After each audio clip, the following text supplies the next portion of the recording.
เป็นหยังคือว่าจะชวนเจ้าอ้ายกินข้าวนำกันเอ้ยอายมาหลายเทื่อเลยเดิบ่ทันได้เคยกินมัน แซ่บอยู่บ่เสพบ่เสพก็ลองชิมก่อน ลองซีบ เด้อ ถือว่านอก คันเสพก็บ่ต้องชิมกินเลย กินเลย เด้อ เจ้าติดอันก้าวทั้งรุมบ่เนาะ โดยตัวนี้หั่นใส่นี่ดิ บ่มีคนขึ้นเจ็บเบิ่นขึ้นเด้อ จะเห็นแล้วขาเฮา ใส่ก็ได้เนาะ โดย ได้ มื้อนี้ก็ซื้อเจ้ายังบ่กล้าเจ้า ยัง เก่าติดบ่ทันเบิดบ่นี่แค่นี้เฮาติดไปอยู่แล้ว อยู่ คันค่อยขึ้นเจ้าเกียมเด้อเกียมโทรศัพท์เกียมเบอร์โทรสุขศาลาตำรวจอีหยังก็แล้วแต่โทรก่อนเด้ เกี่ยมทุกอย่าง เกียม เกียมตกบ่ เกียมต้องเกียมเด้ต้องเกียมเบอร์หยัง เกียมประกันไฟพร้อมบ่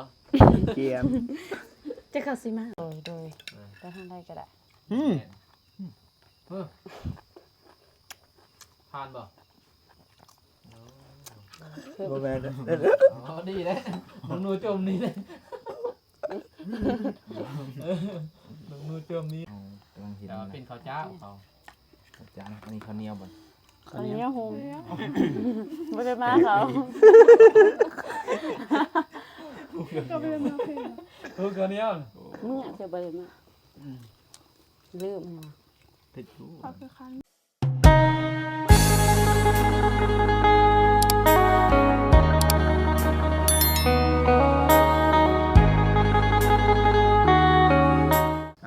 กราบทักทายสบายดีและสวัสดีพ่อพี่น้องเบิดสู่ครูสู่คนพี่น้องเนาะ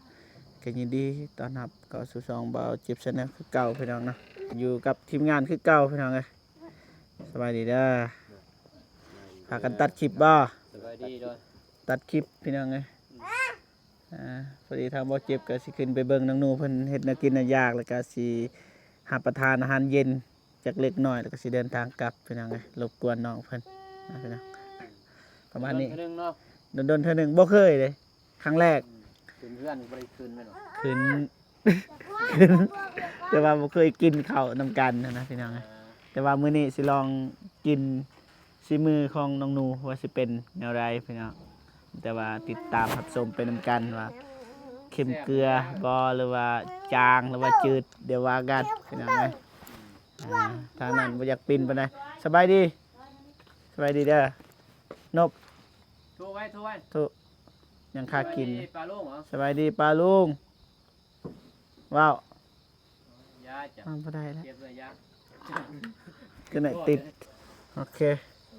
ขึ้นได้บ่เห็นนะกินนะอยากแล้วทางนี้เกียร์อ่าสบายดีเด้อ สบายดี น้องหนูบ่เห็นตอนจะสบายดี สบายดี เอาจับมีดจับผ้าสิเห็นยังสู่จูอ้ายกินอ่าพอดีน้องเพิ่นบอกให้ทางทีมงานเฮาเราถ้ากินข้าวหนิดนึงเพราะว่าทางทีมงานเฮาก็มาหาตลอดแต่ว่าบ่เคยกินนะเอาน้องหนู เปียกก็ได้บ่ ระวังว่าตกใส่หมอไม่ให้เตียง เสร็จเลย ใส่เสื้อเจ้าก็ได้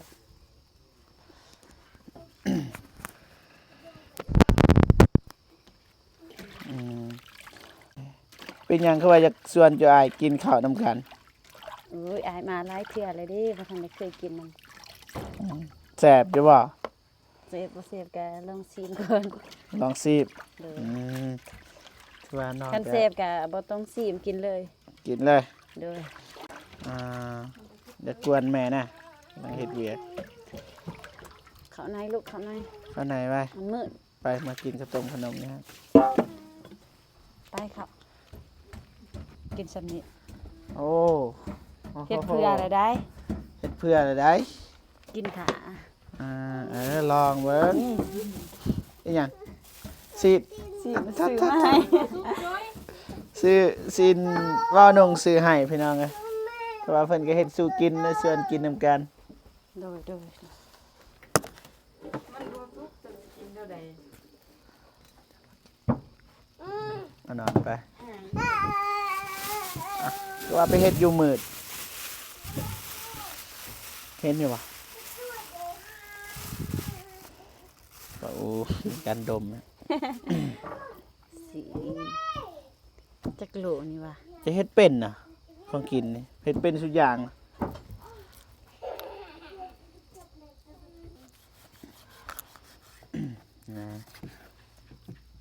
ให้ทีมงานกินแต่อันนี้เนี่ยตัวมันๆก็ได้แล้ว ปนกัน เหมือนกันวะจักมื้อกินได้จะวันตู้เย็น ค่อยไหวมา เนาะ เบิ่นแล้วก็ประหยัดคือเสื้อแล้วซื้อช่วงนั้นก็จนช่วงทิศปลาย ต้องทิศปลาย เลย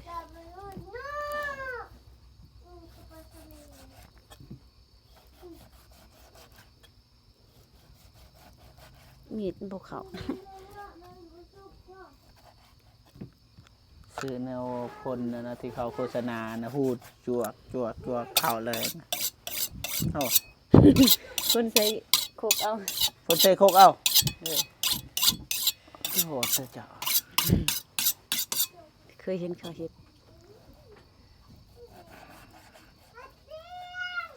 ส่วนลายนี่อยู่นี่กินหยังส่วนลาย เคยกินผักประจำย้อนมักอึ อ่า กินกับผักกะผักสุ เด้อ มะเขือ อ มะ ยู่นี่ ถั่ บ่ ว อึดผักสูเนาะ โดย ถ้าสิกินทางบ้านเฮาบ่ค่อยมีเด้ทางบ้านเฮา กินบ่เลยยันว่าหมูสีดแค่ยาแล้วบ่กิน บางคนเขาบ่กินเลย เป็นหยังคือว่าบ่กินกินน่ะนะ เฮาสีดยาหลายค่ะว่าเคมี แต่เฮากินเลยเฮ็ดเองกินเอง เฮ็ดเองกินเอง เจ้าซีดเองกินเอง โดย โอ้ บ่มีแนวสิกินมีแต่ผักนี่แหละ อ๋อเบิ่งโคกของผีนี่โคกอันนี้อ๋อ คกแม่เฒ่า คิดว่าโคกอันนี้นี่โคกแตกอันนี้ ตัวนั้นคกข่อยเอง ตัวนี้คกแม่เฒ่า จะยืมโคกไม่เท่าวะ เราเอาให้ เหรอให้ โดยเอาให้ซื้อๆแล้วซื้อมือนั่นทิศหลัง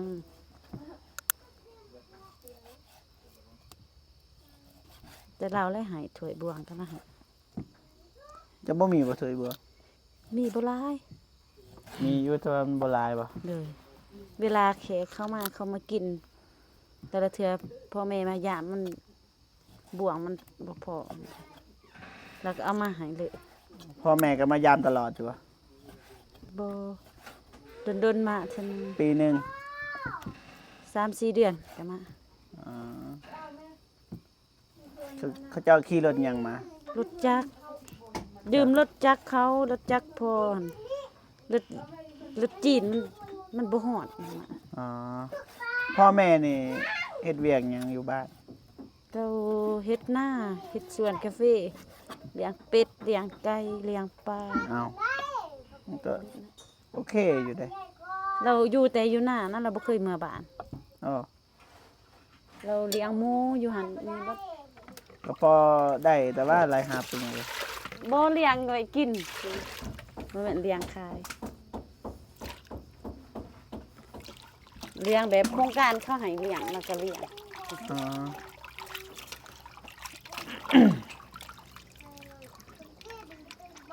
พออยู่ว่า หลายได้ กินประหยัดนะ หลายแล้วซำนี้โอ้ย อ๋อเจ็บในคันมีโอกาสนี่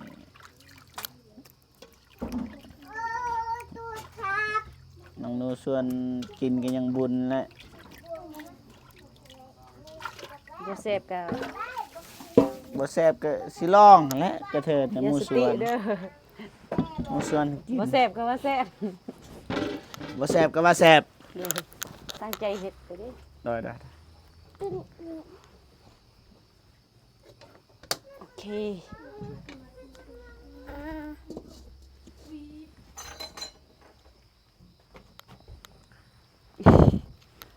เด้อ อ่า ให้ มาพอดีเคลียร์ไอ้จอยนี่ก่อนพี่น้องเอ้ยมาวนแซว วุ่นร้ายเด็กหน่อย เนาะ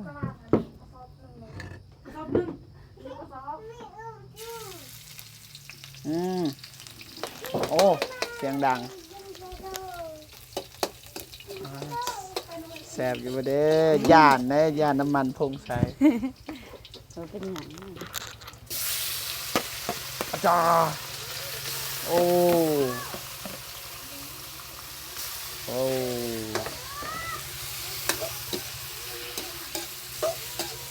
โอ้มันแสบและมีจีนเนาะ แสบปะ ปกติบ่มี มั่น จีน ใจ มีแต่ขัวภาค มันใจจักเปอร์เซ็นต์ว่าแสบ 50 50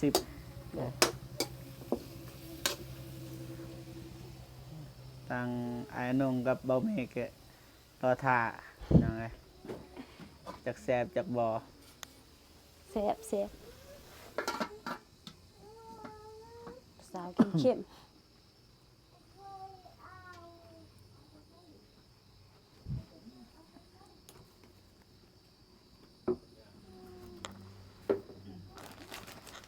มาเบาเมกมา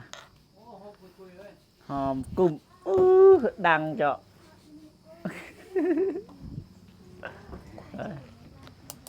มาตาเบิ่งน้องเพิ่นเฮ็ดแนักกินพี่น้อง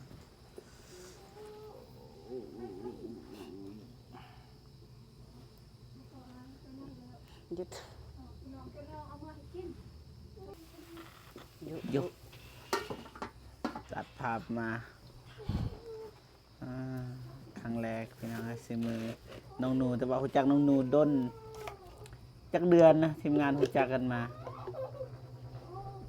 นับแต่เริ่มทีมงานเข้ามาหา น้องหนูนับแต่จะให้ซื้ออื่นนะ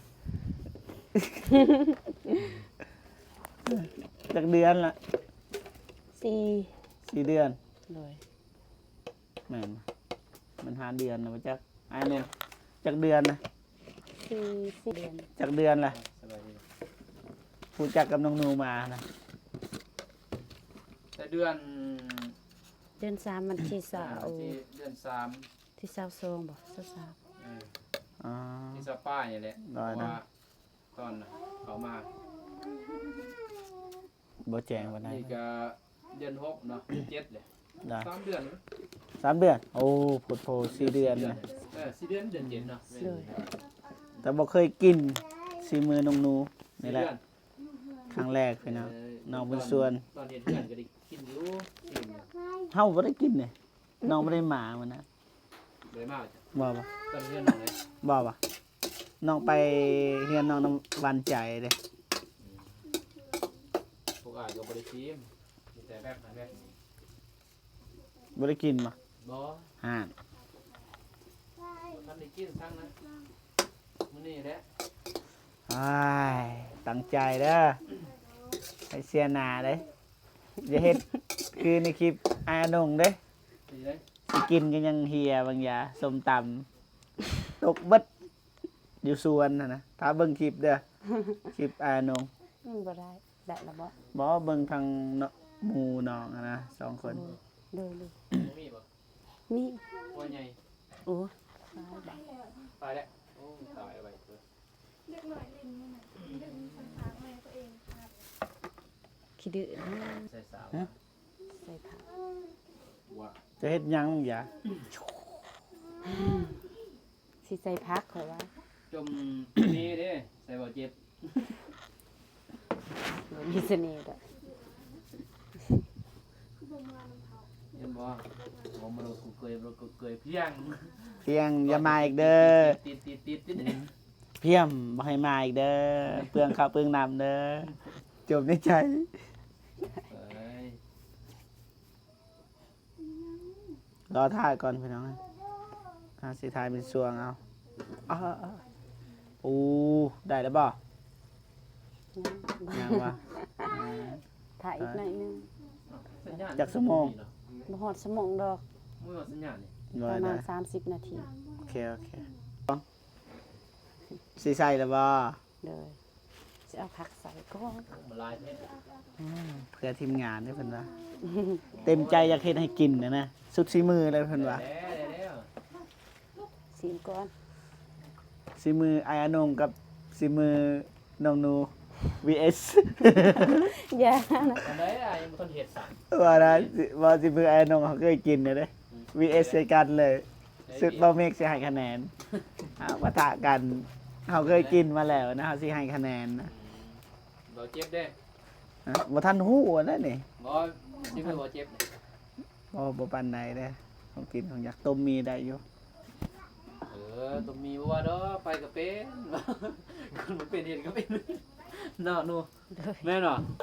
ลาบเป็ดลาบงัวคั่วไก่ต้มปลาคอใหญ่แล้วบ่เคยมีกิน บ่แม่นบ่เฮ็ดอัน ยามดีก็ได้ในโทดิน บ่มีแนวกินเด้ เมื่อใดทุกไรก็ได้ในมะขามในเพลงเด้อพี่น้องเด้อ จะสิให้นำบ่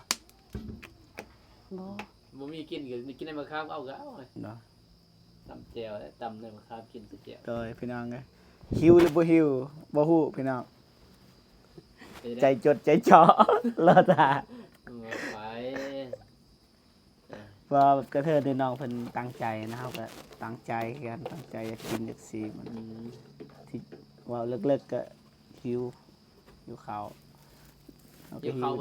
หิวแน่นะ เอาแล้วว่ากินได้มื้อนึง กินแล้วแต่ว่า อยากกินนี่ ก็ซิมือน้องเพิ่น บ่ซีมเลยกินอีหลีได้มัน ก็กินนั่นแหละหนูเนาะ โดย เป็นหยังดนๆมาเทื่อหนึงว่าสิมาเรื่อยๆมาเรื่อยบ่ไหวหนู ไว้อย่ามามาตอนหิว มาหิวมาได้บ่ มาโลดแล้วตอนใดก็ได้ คือสิมถือไก่ทืนเขาน้ำมาน้ำเด้ ตอนใดก็ได้ มาตอนใดก็ได้น้องหนูว่ะ อย่า บ่ให้มาแต่ตอนค่ำมื้อนี่แหละมันยาก เฮ็ดมากินเอายากก็ยากหาผักหายาเนาะ มาแต่เว้นแน่แหละมาเฮ็ดเวียกเฮ็ดงานซอยนะ แล้วมื้อนี้ก็สิให้น้องเพิ่นไปซอยหั่นนะไปซอยเสียหญ้าคือ ดู เก่า เนาะ เด้อ สิมาก็ว่าแต่เว้นแต่เช้าแน่มาซอยพอได้สิยุกสิยานะกายหญ้าเท่านั้นแหละไปซอยน้องเพิ่นก็มาจังเฮ็ดอยู่เฮ็ดกินบัดนี้ อยู่ใส่สวนน้องหนูอ้ายลืมนะ เอาดี๋ยว รถเฮาไปบ่ได้ ย่างเอาไปสนใจเฮาจะไป เอาช่วงนี้บ่ได้เลยช่วงนี้ ไปไหน สิเห็นแล้วน้องห ห ยา นูเจเอา มีอยู่กับก่อนหนูไล่เนาะน้องหนู มีแต่ผู้สาว อย่าสิเจเอาน้องหนูไปอยู่ นี่ บ่ แหละเสียอยู่นี่ก็ได้ ใจบ่ ส่วน ดี ข่อยฉีดแล้ว บ่หาไปอยู่พุ่นอยู่นี่เอา สิแล้วเบิดเลย ด้วย ให้เสียอยู่นี่ ยังไปอยู่นี่สิเสียเอา มื้อใดจะเสียหญ้า มือฮื้อก็ได้ มื้อ มืออื่นแล้วคงมาเตียง มื้อฮือก็มาแล้วกินข้าวหมูแล้วก็เฮ็ดได้ไหม มื้อฮือเฮามีนัดได้อ้ายพูด มาทางนี้ กระดาษ ก่อนเนาะน้องหมิงเนาะมันยากเนาะเดี๋ยวมาซอยเพิ่นเว้ยกินข้าวหมูนี่ โอ้แน่นั่นบ่กินแล้วก็ต้องมาซอย เอาซอยมื้อหนึงเนาะหนูเนาะน้องเพิ่นก็เลี้ยงอีกตอนแรกอีกเฮ็ดเวียกเด็กก็เลี้ยงอีก บ่ได้สิหาผู้สาวให้เด้อ น่ะหาผู้สาวให้อีกบาท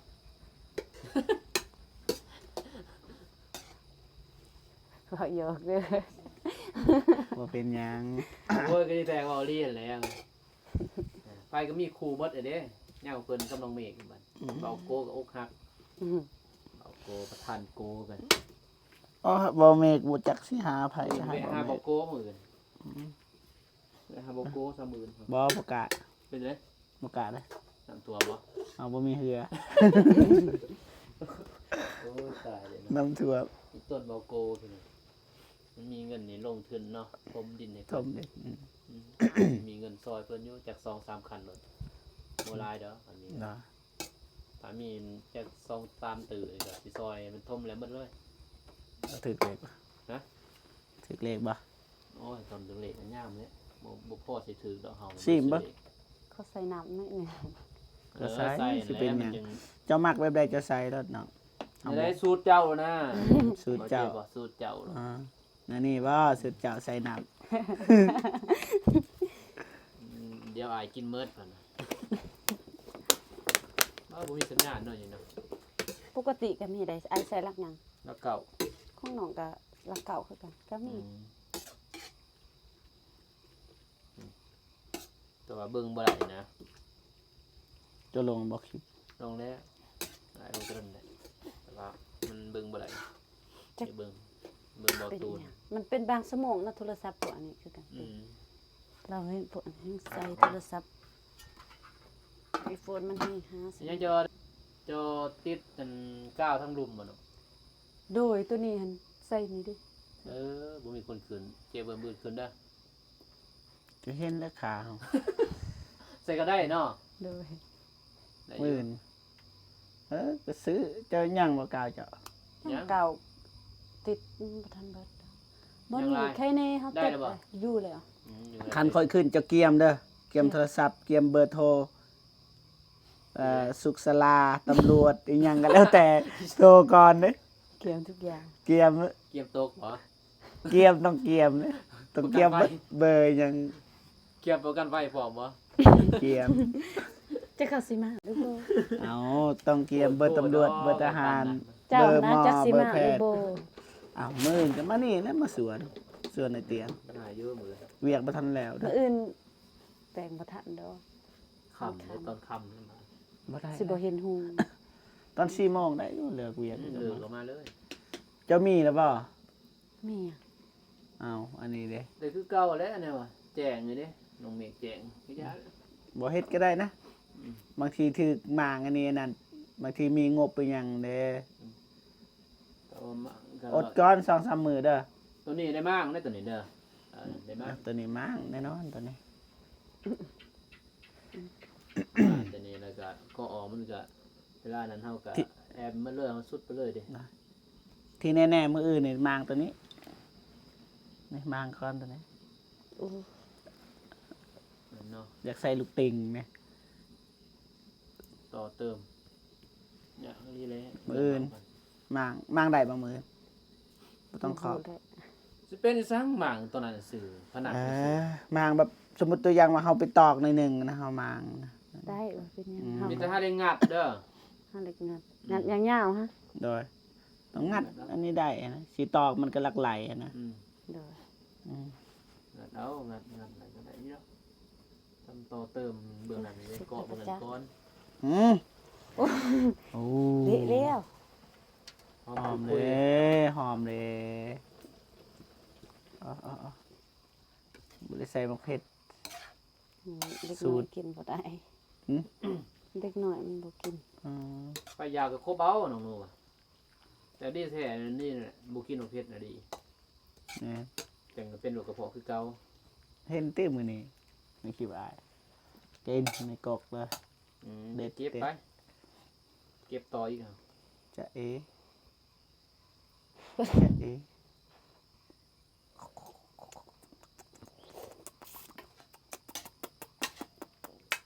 แซ่บ หืม แซ่บ ซีมมั้ง สิ ไปซี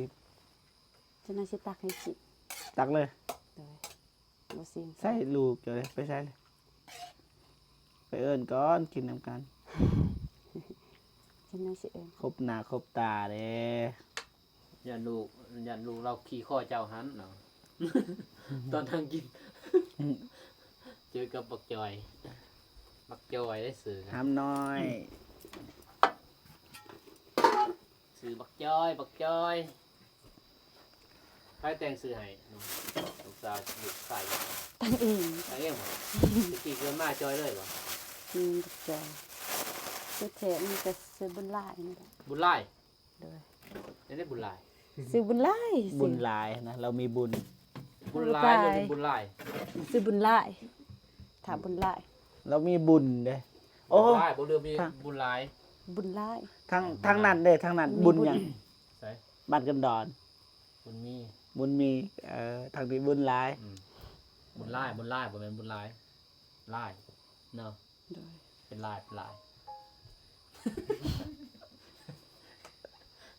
บุญไล่ ลายสักครับ ฮะตอนนั้นแหละไล่เขาซักนั่น ได้นะดู ข้าวหุงเคยกินบ่ข้าวเหนียว ข้าวเหนียวหุงได้ คือกันนี่แหล้วไปกินไม่หมดอันใดกินข้าวหุงข้าวนึ่งข้าว เมื่อได้ลูกเจ้า โอ้ลูกคอยกินน้ำล้างก็ได้ กินน้ำลังบ่ โดย บ่อยากให้เรารบกวนก็เลยพาเพิ่นไป มันยังไปกินหมากอะโวคาโดอยู่เพิ่นน่ะ อ่า ปะ โอเคโอเค ลายจังหน่อยนี่บ่จัก โอ้ แม่นไปนี่บ่จัก โอ้ โอเคแต่เราถ่า อยากกินหมาเอา แตง โวคาโด ก่อนพี่น้องเอ้ยเรียบร้อยแล้ว มันน่าสิตักข้าว ตักหลายเท่าเนาะ โอ้สิ ก็บ่ตักแบบเต็มถ้วยเลย เจ็บ อืม ข้าวมันเละ อย่าตักหลายเด้อน้องเธอ กินรดนะ อืมจะหน่อยลูกบ่ได้กิน บ่ได้ แน่ ก็ ดูกับพันในกินแล้วครับหมูอีก2 คน อ้าวหมูข่อยก็บ่ได้กินพอแล้ว บ่เจ็บ กินลูกก็บ่ทัน มา กิน จำให้มา ดูแจ็คซีอิมเจ็กบัว โอ้ยังหลาย ขอกินน้ำกันนี่แหละ โดย จำให้ ได้ใจอ่ะ ไฟเบิ่งต้นเอาผู้เบาผู้แพ้วนั่งกิน กินน้ำกันให้น้องๆบางเทื่อนี่จะชวนกินก็ต้องกินน้ำกันแม่นบ่ต้องไปล้างมือก่อน เดี๋ยวสิไปอ่าน ลายยังวะใส่บ่วงนี่รุ่นนี้ บ่ได้จับดอก เอาบ่วงก็ได้ แม่นบ่ เอาไปเพิ่นแล้ว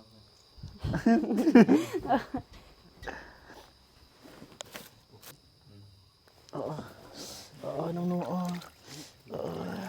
เป็นควันได้เลยมึง มาเย ให้ อะ ถึง ค เล น ข นะ เด้อ บ่ได้ซื้อแล้ว ปิด บ่ซื้อมาว่าแม่เจาะ แพ้หน่อยๆจะอยู่ใส่ รอได้แล้ว ได้ ได้แล้ว แค่ใหญ่นี่ บ่เป็นหยัง แพ้ให้กันเลย ได้แล้วเขาเสร็จแล้วนี่เสร็จที่ส่งมา จะว่าได้เบิดตัวนี้ มา นั่งไหมนั่งไหม มาน้องมา นั่ง มาสิจับกล่อง ได้เอา ได้น้อง ให้จับกู บ่ได้เด้ ให้กินก่อน บ่ได้ไป เจ้าของบ่กินเนี่ยเขาบ่กล้ากินเด้ จะต้องซิมก่อน อัน ได้ คือ เขา สิ กิน ตั้งกล้องไว้ก็ได้อะ ได้แล้วนะ กินเลย มากินตัวใดก่อนนะได้น้อง ตักเขา ซ้อนวะ เอาขับปลาเลยก่อนตักมันกินอยู่ตักกินเขากินอะไร ได้ไหม อ้าวไม่มีนะ เริ่มนี่วะ ตัวเดียวเลย กินแบบนี้ นั่นแล้วก็ โอ้ ตั้ง นั่นแหละ และหีบของเขา โอ้นั่นนี่ อ๋อนั่นนี่นะ ปกติเขาเสื้อขาวเสื้อผ้าขาว ใส่ผ้าเขาเลย เขาจัง โอ้ บ่มีเลยคำนี้ ลองไปบ่นะ ไปบ้านน้องหนูเมื่อ เดินบานตรงนู้น ได้ถ้ามีเวลา ไปเมื่อบ้านเจ้าเด้อ ด้วย รถบ่เจ็บขึ้นได้บ่ ได้ เด็กดูนะ ได้อยู่จักจึง มันแล้วได้ที่เสียบ้านจะไหนฮอดบ้านจะไหน ด้วย ดักลาน บ่บ่ ดัก เคย กั้ง ทำนั่นมีทั้งนั้น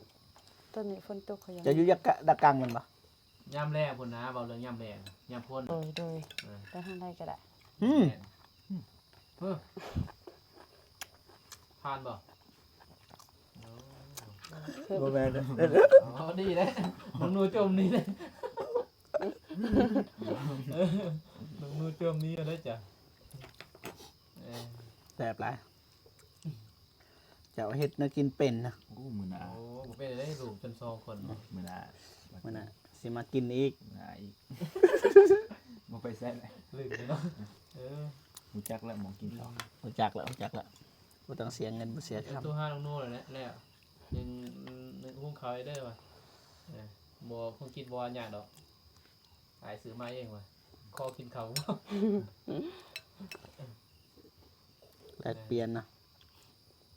ไปบาดเบาไส้แบบนี้เลยบาดเบาไส้กัน เราอยู่เสียงเอบ่เรือ เสียงหลวงผู้บอกเบาไส้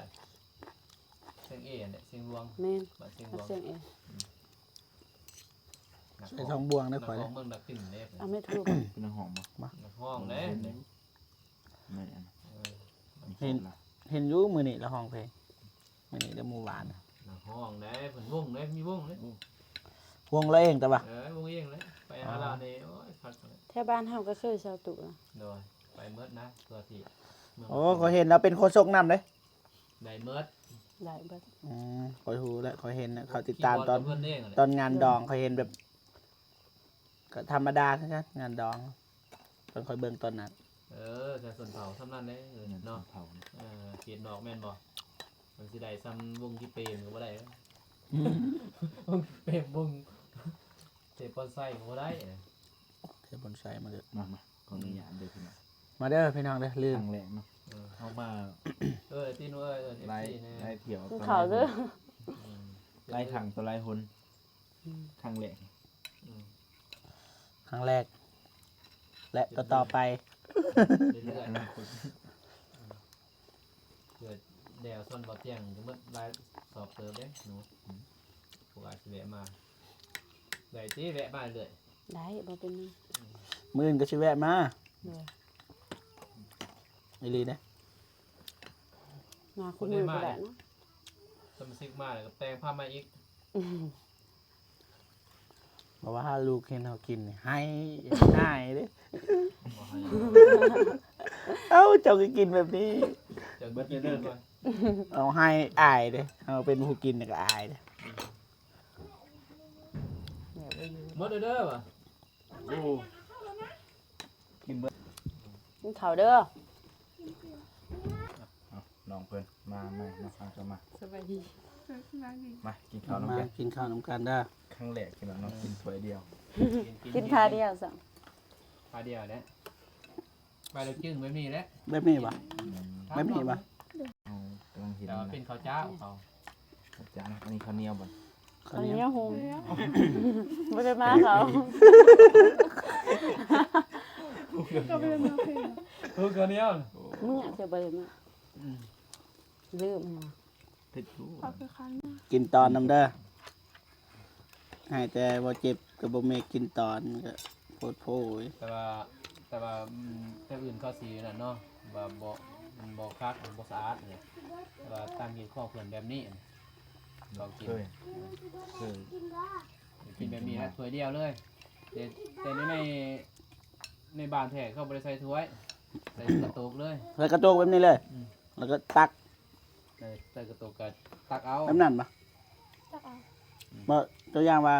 ข้าวเจ้านี่ทอกใส่นี่เลย แม่น แล้วปะของกินทางกลาง แม่นคงกินถ้วยเดียว โอ้ แล้วก็บ้วงแล้วหาก็กิน ตักลงมานี่กินนี่ เลย ตักแล้วกินแหล้ว อันก็หุบ นี่นะแบ่งกัน แบ่งบอลไผบอลมันเนาะ ซื้อไผก็ตักมาหั่นบ่ พอตั้งทั่วเลยแล้วก็กิน อ๋อ แต่ว่าน้องเห็นในสองบ่อไส้ แม่ ต้องบาใส่ บ้านเฮาก็กินแบบนั้นทุกคน พอเห็นเพิ่นไปดำเราดำหน้าแล้วเขาสิกินไปมันเรื่อยง่าย สูตรพวกเจ้าอยู่แต่ว่าค่อยได้สูตรใหม่นี่ปรับนี่ก็ตักของกินอีก ๆเจ้าเตื้องจ้ะเบิ่งบวงเจ้าเบิ่งบวง เปลือง สองคนสิล่างจ้ะ โอเคพี่น้องนะทานนี่ย่างบ่ เดี๋ยวแล้ว เบิดละ รอดเลย โอ้ รอ กั ด นหม ตา ด ยแล้ว นี่ก็จักสิว่า ซ่องเถื่อเด้ ซองเถื่อตักจนเขาหมดในหม้อลูกบ่ได้กิน ตักซ่องเถื่อพี่น้องเอ้ยแต่ว่าทางไอ้นุ่งก็ โอ้ยหยังเลย ซีมอยู่บัดหนึง บ่บ่ได้สิ อย่าตัวบาปเนาะ บ่ได้ซีมแม่นุ่งพี่น้องเอ้ย น้อง ไอ้ต้นลูกหลานยังทันกิน แต่จังสั่นเด้อ โดย ขอบอกขอบใจหลาย พอบ่ ขอบ เจ็บ ใจคือกัน เด้อ ๆได้ ใจ บ่เจ็บมันหิวนะสื่อคงกินมาให้ โดย ก็เลยสู่บ่เจ็บนี่เนาะ โดยแต่จังสั่นเด้อ นั่นแหละกลับ ขอบอกขอบใจหลาย ละลาย โดยมี ๆ แต่ ก็ ว่า สิกลับกันเด้อโดย มื้ออื่นเด้อ อืม ก็แล้วหาแล้วไปซอยแล้ว ครับ มันแล้วซะเนาะ โดย มันแล้วบางทีก็มันแล้วกับมือฮื้อกับบางทีใส่ปุ้ยน่ะทางเบาเที่ยงเพิ่นเนาะ ใส่ปุ๋ยก็บ่ยากดอกเพราะว่ามีคนอยู่ นั่นแหละ 3-4คน แต่ว่าบ่ได้หาน้องเพิ่นมีแต่หามือ เดี๋ยว มื มั อน เดียว เบาแล้วแต่มื้ออื่น หามือเดียวแหละ โดย ก็ไป ไป วางกับไป โดย ไปเด้อไปเบิดทุกคนเด้อ โดยขอบใจเดินทางปลอดภัยเด้อ ได้โอเคพี่น้องนะทางทีมงานเฮาก็ขออนุญาตเดินทางกลับบ้านก่อนพี่น้องเนาะเจอกันคลิปหน้าพี่น้องนะสำหรับคลิปนี้สบายดีเด้อไปบ๊ายบาย